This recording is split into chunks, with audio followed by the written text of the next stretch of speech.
Ako'y mabuti, pas tayo sa bully. Good vibes lang yan ang tamang energy. Magandang buhay, mabuting tao. No hate, no stress, bye.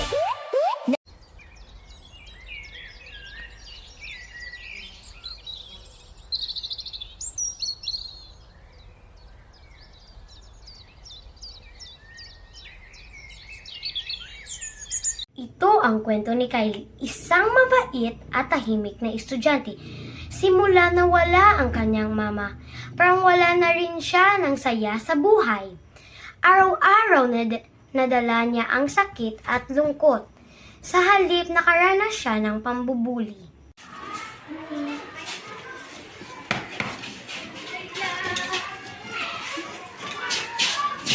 Smile ka na. No, yes, kaya Tagalog, na may mix English.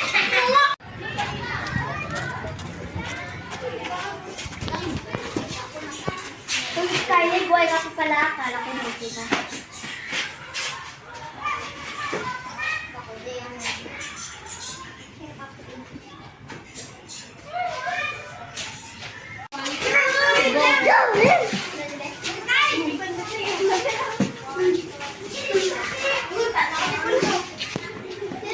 Kylie.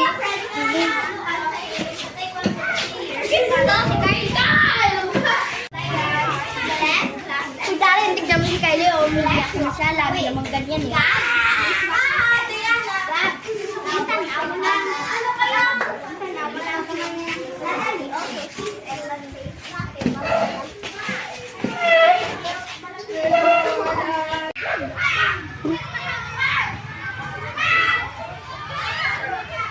Tignan niyo si Kylie, tahimik na naman.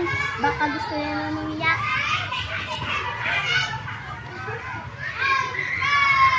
Adin, sobra ka naman. Kylie, okay ka lang ba? Hindi na talaga nawala si mama, para nawala na rin ako ng lakas. Tapos araw-araw pa nila akong binubuli. Tignan nyo, andito na naman yung Tymek. Alam nyo ba kung bakit ako matayalog? Dahil namatay ang mama ko. Araw-araw ko siya namimiss. At mahirap man na pinapanggap ako na okay lang. Sorry Kylie, hindi na talaga namin yung alam. Sorry talaga. Ang bubuli ay maaring magdulot ng matinding sakit. Maging mabait dahil hindi natin alam ang laban ng bawat tao.